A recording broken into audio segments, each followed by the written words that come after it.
Esther chapter 2. Let's read verses 1 through 4. Esther chapter 2, verses 1 through 4. Jamin.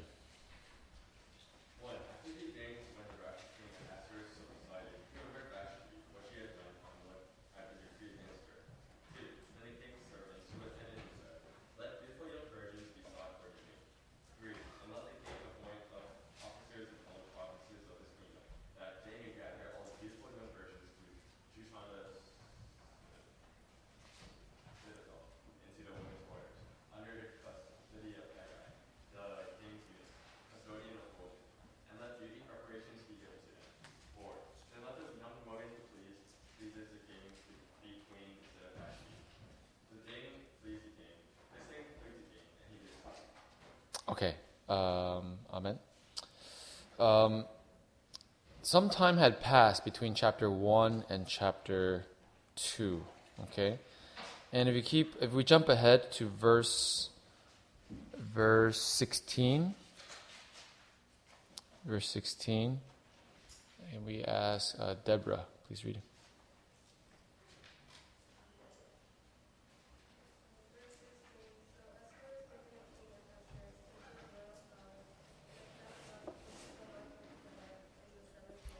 In the 7th year of his reign, right? And the thing was that Esther also spent 1 year doing beauty preparations. So the beginning of the search must have been around the 6th year of King Ahasuerus' reign.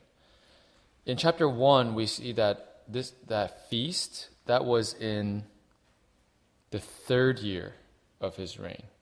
Okay? The 3rd year of his reign. So there was about a period of 3 years in between chapter 1 and chapter 2. Okay, and this also coincides well with some history, because based on some historical documents outside of the Bible, King Xerxes, in between the 3rd and 7th year of his reign, he actually was preparing to fight the Greeks. So he was busy. Right? He was busy. And then, so I think it falls in line pretty well with the record here. So after that campaign, then, maybe he has more free time now. So what? He starts to miss his former queen, his former wife, Vashti. Okay. And then there was proposed that they should search for another queen, right, instead of Vashti. Right, so he agreed. Okay, let's now read verses 5 and onward, 5 through 7. This is now introducing us to new characters, new people in the narrative. Esther chapter 2, verses 5 through 7. Sabrina.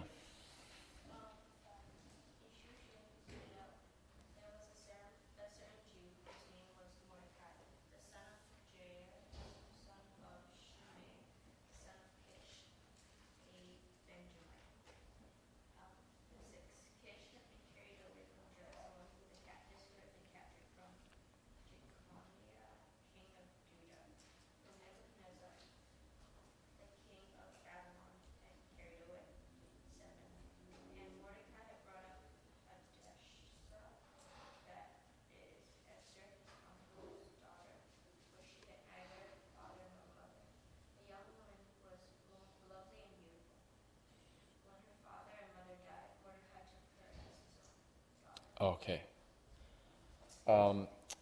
Here we are introduced to Mordecai and Esther. First thing I'd like to mention is in verse 5, it says that there was a certain Jew whose name was Mordecai. So the first thing I want to highlight is that the word and the term Jew, this is one of the first times you see it in the Bible. Okay, right now we hear the term all the time, Jew. But this is a term that eventually came to be used, especially after the captivity, right? After the Babylonian captivity. And then I think the term originally came from the word Judah, but then it became Jew, right? So if you were to like search in the Bible, like when do you like you just type in Jew, like the first time you see it is in 2 Kings 25, right? First 2 Kings 25, and then you also see it in like Ezra, which is like well into the time of captivity, etc. Right? So just to point that out. It says Mordecai was a Jew, the son of Jair, the son of Shimei, the son of Kish, a Benjamite, who had been carried away from Jerusalem with the captives who had been captured with Jeconiah, king of Judah. Right? Jeconiah is actually another name for the king Jehoiakim, Chin. Jehoiakim. This, by the way, you can study yourself too, right? The last few kings of Judah, the names sometimes get confusing, but especially after King Josiah, you can start to look into those kings and what happens to them. But King Jehoiakim, he was captured, right, and taken captive to Babylon. And this is the year 597. This is the second exile I was talking about yesterday morning. Do you guys remember? There's 3 exiles. Okay, second exile, this king, Jehoiakim, was taken to Babylon, along with which prophet? Huh?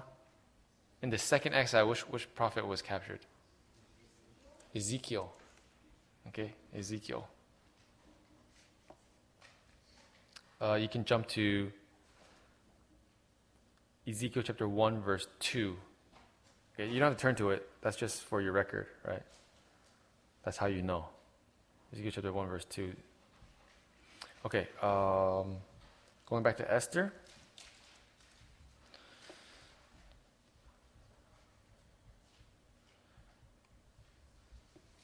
Okay, so like Mordecai, one of his ancestors, Kish, had been carried away from Jerusalem with the captives who had been captured with Jeconiah, king of Judah. Right. So Mordecai is here living in the Persian kingdom.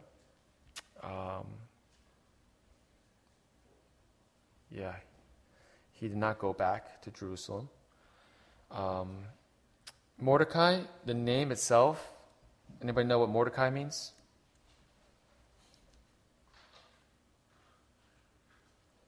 Mordecai, it means, based on this book I have, it means little man or bitter, bitterly reduced. Okay, so I don't know. That's his name, right? Mordecai. Okay, and then Mordecai, he, in verse 7 says, had brought up Hadassah, that is Esther, right? Hadassah, that is Esther. Do you guys know what Hadassah means? So we usually are more familiar with Esther, that name, but her Jewish name is Hadassah. Hadassah means myrtle. Myrtle. Like a myrtle tree. Myrtle. Myrtle. I actually didn't look this up, but what I heard is that a myrtle tree's flower looks like a star. So Esther means star, right, in Persian. So actually myrtle, the Hadassah and Esther is like related together. Right. You guys follow that? Any questions? Okay. Okay, and who was Esther? Esther was his uncle's daughter. Uncle's daughter. So they were technically cousins. For she had neither father nor mother. When her father and mother died, Mordecai took her as his own daughter. Okay. So I think when we read up to here, I think we can spend some time talking about another aspect of family life that you may want to think about and consider, right? Which is the topic of adoption. Adoption is a very biblical concept. Okay, in fact, God's salvation is often spoken of in terms of adoption. All right, this is first prophesied in the Old Testament. Let's look at Isaiah chapter 56. Isaiah chapter 56.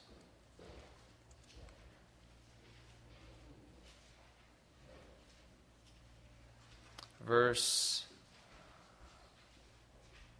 4 and 5. Isaiah chapter 56, verses 4 and 5.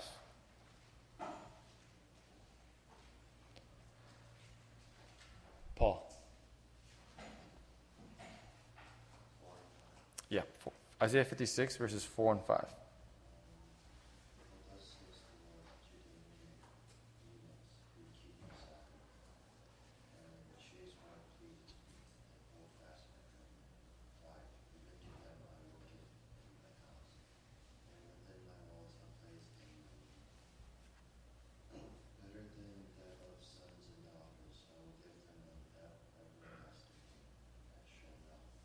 Okay, this whole chapter is talking about a prophecy, talking about salvation for the Gentiles, right? And what does it say? It says, "To the eunuchs who keep my Sabbaths, who choose what pleases me, and hold fast my covenant."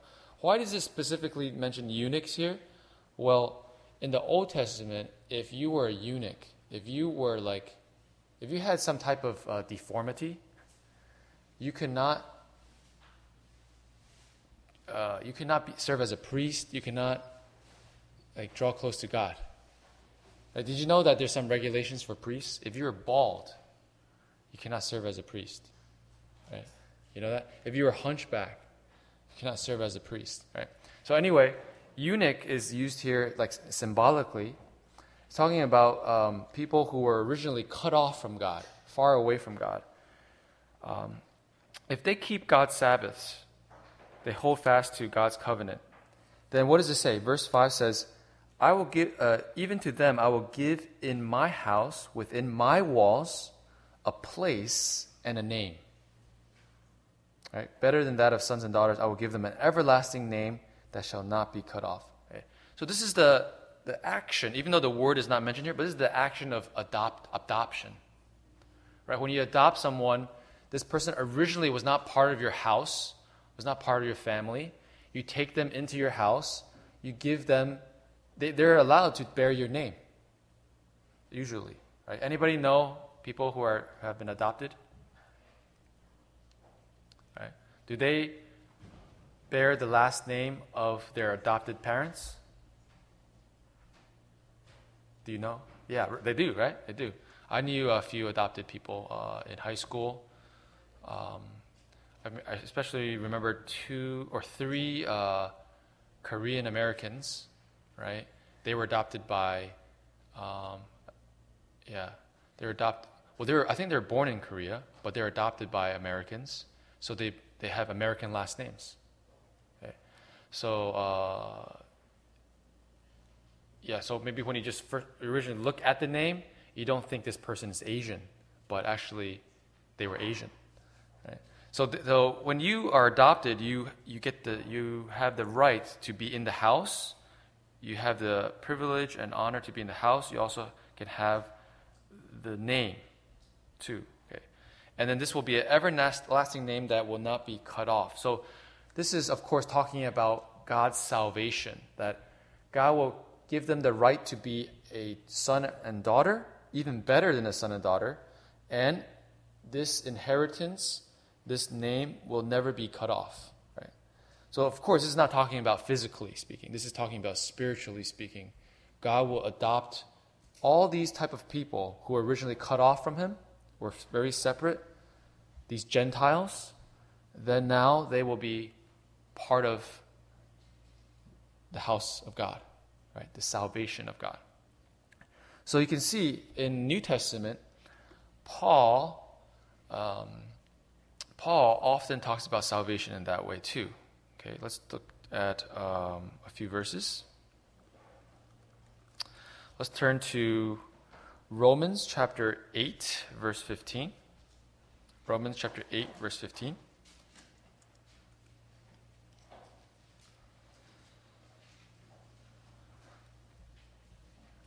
Romans chapter 8, verse 15.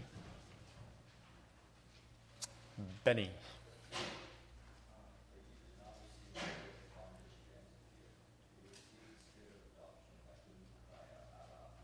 Okay. All right, here especially mentions the phrase spirit of adoption, referring to the Holy Spirit.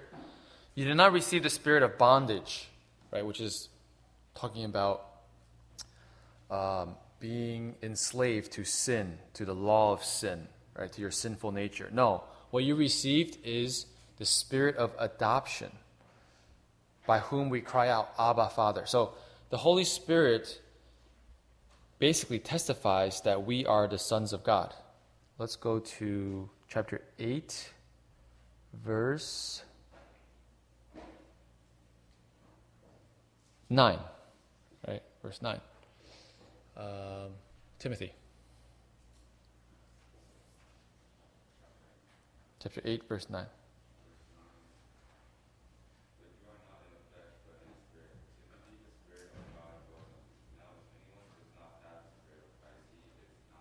Right? The Spirit of Christ basically testifies that we belong to God and that we are now His children. There's another verse we'll turn to later that makes that even more clear. But this Holy Spirit is a spirit of adoption by whom we cry out, Abba, Father. Okay, so God has now adopted us as His children. Since we are His children, especially from the point of view of salvation, we are heirs. We have an inheritance. And this inheritance is the heavenly kingdom. Okay. All right. So yeah, we can keep reading. Oh, okay. Verse 16, right? Verse 16 and 17. This is maybe what I was trying to look for. Romans chapter 8, verse 16 and 17. Can we ask Rochelle? 16. The Spirit Himself bears witness with our spirit that we are children of God.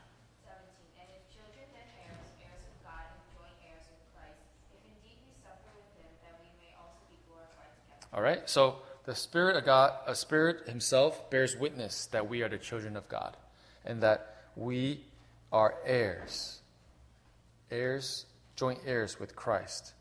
Okay, that we can eventually be glorified together with Christ. Okay. Let's also turn to Galatians chapter 4, verse 5. Galatians chapter 4, verse 5.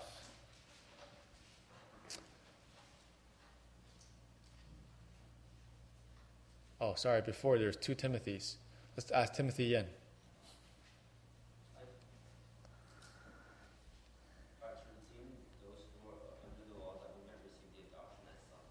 Okay, amen. Same thing, right? This is talking specifically to the Jews, I think. Right? The Jews originally were under the law, but when Christ came, He redeemed those who were under the law, and the Jews can become adopted as sons. Right? And then verse 6, very similar to Romans. Because you are sons, God has sent forth the Spirit of His Son into your hearts, crying out, Abba, Father. Okay. So salvation, spoken in terms of adoption again. Finally, let's turn to Ephesians chapter 1. Ephesians chapter 1, verse 5. Ephesians chapter 1, verse 5.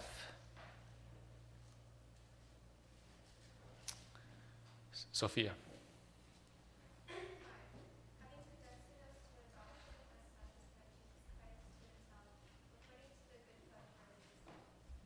Okay, this is talking about the church of God, which basically was already in existence, right, before the foundation of the world. God had already chose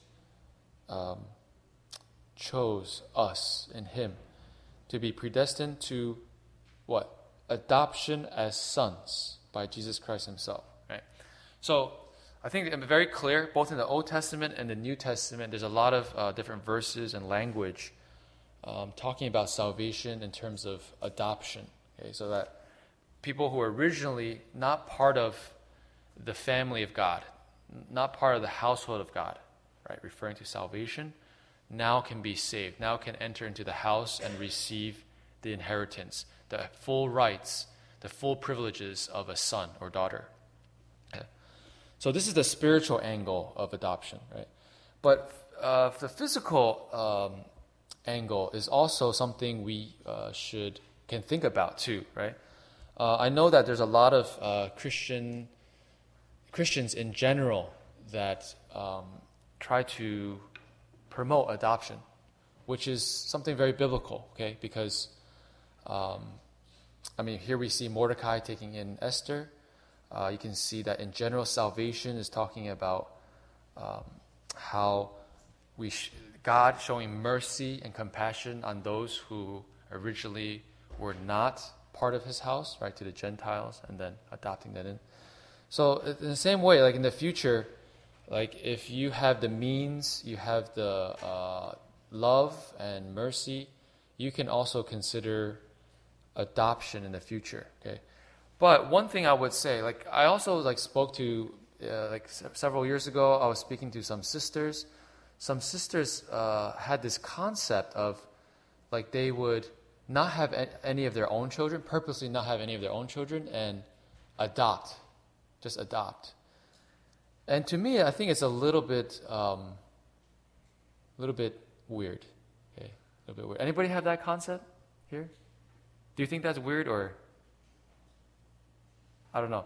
I think it sounds also very logical because they're thinking there's already so many souls and people in this world already, and so rather than bring another life into this world, just take a life that's already here and then raise them as your own. And it's very noble, right? Very noble. But I think if you have the ability, right? Like my personal interpretation of Scripture is that if we have the ability to have children, right? We shouldn't take extremes, like telling God we have to have this amount of children, nor should we take the other extreme of I don't want to have children at all. Okay? I don't think you see that in the Bible where people purposely are saying I don't want to have children at all. Okay? So if God has given us a healthy body, the ability to have children, then I think we should have children, right? Be fruitful and multiply, right? And raise godly offspring. I think in the case where you already have children, maybe you could not have any more, or you could not have any children at all, then I think adoption, if you really want to have children that way, you can also consider. Okay, but I don't think to say I don't want to have any children at all. To me, it's not a biblical concept. Right? It's not a biblical concept. Any questions on adoption? Okay, let's go back to Esther chapter 2.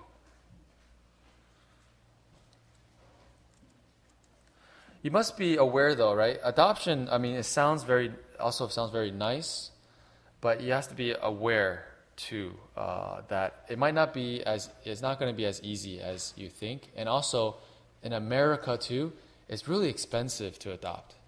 So you have to be ready for that. Right? For some reason, it's so expensive, and there's a long process. Okay, all right. Okay, let's go back to Esther chapter 2, verse 7. Okay. This gives us a sense of who Mordecai was as a person. He was very caring person. Mordecai had brought up Hadassah, that is Esther, his uncle's daughter, for she had neither father nor mother. Right? Mordecai was a very caring person, very compassionate person, helping the fatherless. Okay, so in the Bible, even if we don't adopt, the Bible is very consistent in teaching Christians, the people of God, to show care and concern to those who are in need, right? The fatherless, orphans, widows, people who are in a lot of physical need. Okay, let's turn to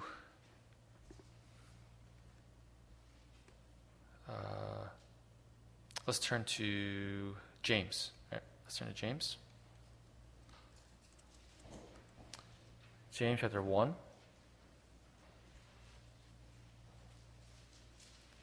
Verse 27. James chapter 1, verse 27. Mark.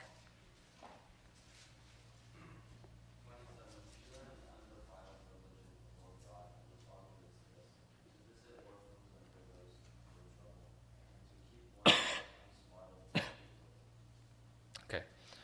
So one way to express a pure religion, right? Of course, like doctrine and salvation is important, but this faith and the salvation that we received, it should also manifest in various actions and love towards this world that we live in. And one way you can do that is, here it says, to visit orphans and widows in their trouble. Especially back then in their society, in the ancient society, there was no like these kind of social benefits, right, for people who were in great need, like orphans. Orphans didn't have parents, so basically they would have to resort to begging, right, especially if they're little, right? Widows, in that society, the women counted entirely on their husband for the income. So if they lost their husband, they were not able to remarry, then they would be often in financial difficulty, right? So one really practical way to show the love of Christ is for us, and for the people at the time, to give food, right, and take care of orphans and widows. So today, you can see that in most advanced countries, society is a little bit different, right? Society is a lot more compassionate towards those who are in need. So in America, and also other countries, you can see there's a lot of benefits for those who, like are unemployed, or you can see like orphanages. Now you can see things like this. Actually, all of this was influenced by Christianity, right? All of this came from Christianity. Because before Christianity came and kind of covered the face of the earth, Roman society basically didn't really value life, okay? It didn't really value, I mean, you know about the gladiator games, I think, right? So for them, it was sport to see humans kill each other, right? So for that's this type of society. In Romans, like too, if they had a child that was born that looked weak or sickly, they would just leave them out in the open to be killed, right? So the whole, like, nowadays, even whether you are a Christian or not, the fact that people value life, right? And have compassion towards everyone who is alive. In fact, this is very much a Christian influence on society, whether people were willing to admit it or not. Okay, and also, a lot of churches and Christians in general, they open these type of orphanages, etc., to take care of these types of unfortunate people. Okay? And then also now the government too, the state itself also offers assistance to people who are in need. Okay? This very much is a Christian influence on society. So going back to Esther chapter 2 verse 7, I mean obviously Esther was family to Mordecai, but still Mordecai was willing to redeem her, you could say, and take her in as his own. This is an expression of a great compassion and love. Okay. Any questions so far? Okay, let's try to finish the rest of this chapter. This is our 4th class already. We have 3 classes left, right? So let's read. Let's read verses 8 through 9 first. Xingru.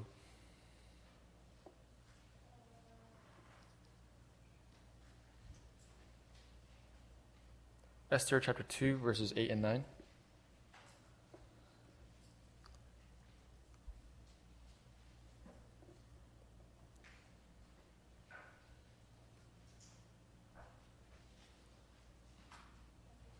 Yeah, chapter 2, verses 8 and 9.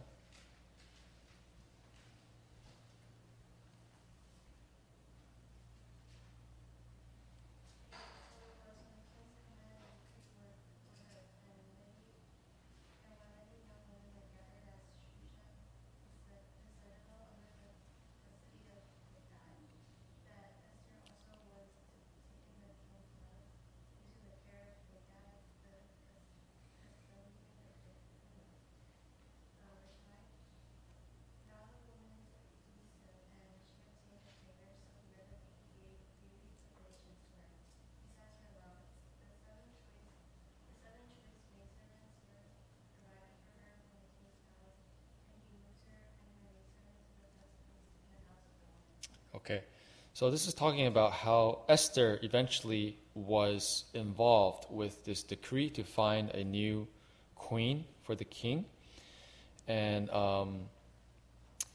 when she was taken under the custody of the eunuch, she was able to obtain his favor. Right? This is even though it doesn't say here, and it doesn't mention God's name in the whole book, but we can see that this was due to God's abidance. Right? God allowed her to obtain his favor. Right? So in the future, right now you have teachers. In the future, you have bosses and supervisors. All this, right? It would be good, right, if you could obtain the favor of your teachers and your future bosses, future supervisors, because really they can help your life become easier, right? They can help your life be easier. And a lot of times, really, you gotta ask God to give you good opportunities, or ask God to help you be able to win their favor. Right? I think at one time I shared this. When I was living in Los Angeles a few years ago, my wife started to work for UCLA, the university, and she was working, and there was this, I think, vice chancellor or someone really high up there. She had this reputation for being really hard to work with. Okay, so most people who were assigned to go help her with her computer problems, they would usually come back also not being very happy, or she also would complain. Okay, so anyway, one day my wife was assigned to go help her, right? And they were just talking, and they found out that they went to the same university, which is Rutgers University. And not only that, they went to the same college in Rutgers University. Because back then, I don't think they have it anymore, but back then, there was a women's college called Douglas College in Rutgers University. So my wife went there to Douglas, and she went to Douglas. So like it was just like a wonderful coincidence, right? But but thank God, God let them discover that, and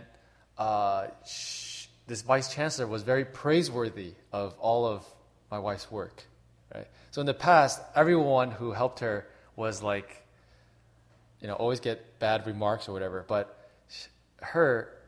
she was a vice chancellor, and then she was praising my wife to her direct supervisor of how good of a worker she was, right? So these type of things can happen and do happen. And I think as long as we are close to God, God will continue to abide and work with us. Okay?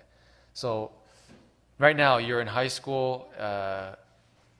Anybody, in generally good terms with your teachers? Okay, yeah, I think continue to work hard, right? Obviously, be Christ-like, and I think God will give you opportunities to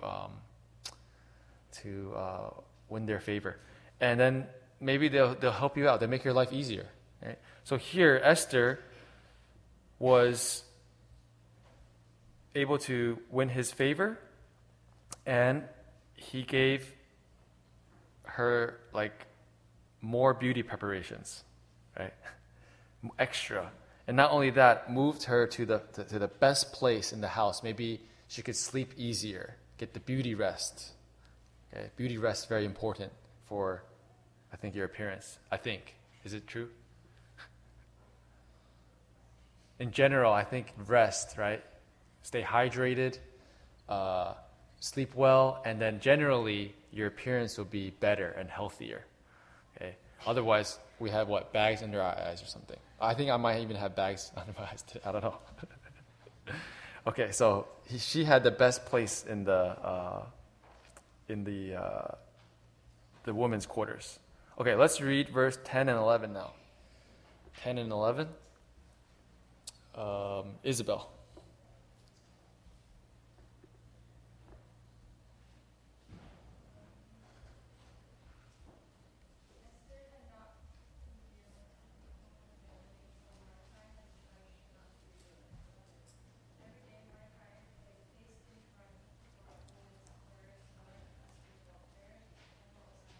Okay, here especially mentions Esther did not reveal her identity, her race, to them, because Mordecai had specifically told her not to. Right? And then Mordecai would also pace in front of the court of the women's quarters to learn what Esther was going through every day, how she was doing. Okay? So here is just kind of to show Mordecai's concern to Esther, daily concern and overall concern to make sure she was doing well. Okay? Let's now read verse 12 through 14. 12 through 14. Ling Hao.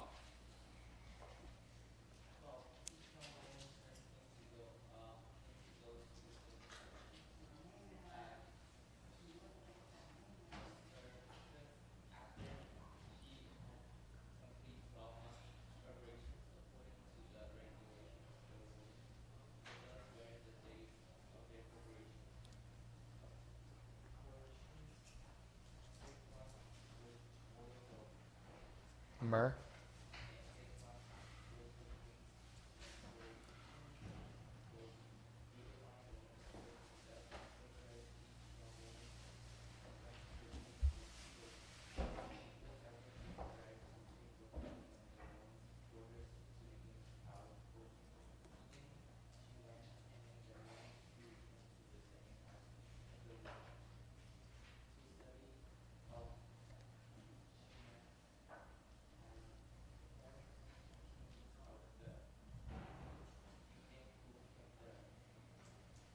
Concubines.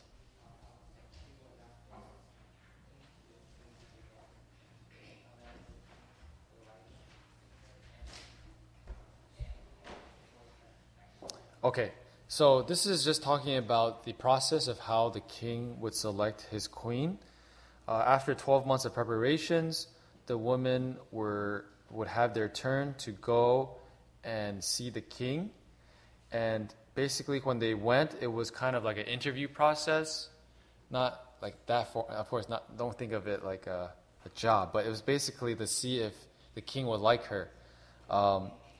And she could take something from the women's quarters there. So it probably involved some type of entertainment, right? Like maybe an instrument. They did spend the evening, so maybe there was something else too. I'm not sure.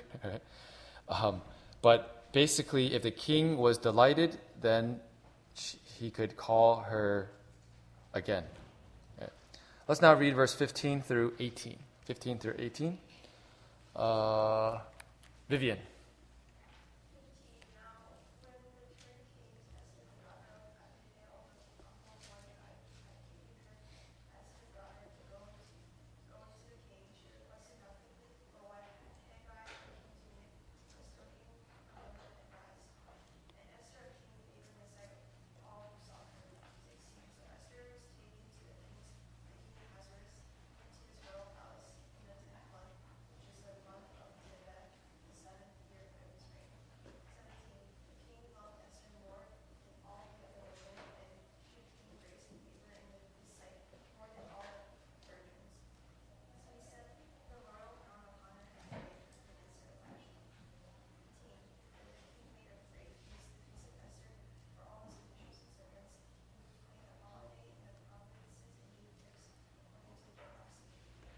Okay, so this is talking about how Esther eventually, quickly became the queen. She again obtained the favor of the king. This again was all due to God, right? God was the one who allowed her to find favor in His eyes. Right? I'm sure there were a lot of other, right, very beautiful women, but God allowed King Ahasuerus to especially, and then not only him, all the other people, right, who saw her, to really just feel that she was perfect. Okay, so then she was crowned as queen instead of Vashti. I think our time is up, so thank God we finished chapter 2. We have eight to go. Oh wait, we haven't finished chapter 2. We still have this section. Yeah, we finished this. Okay, we finished part of chapter 2. We have 8 to go, and we'll continue tonight. Let's now bow our heads and pray in silence.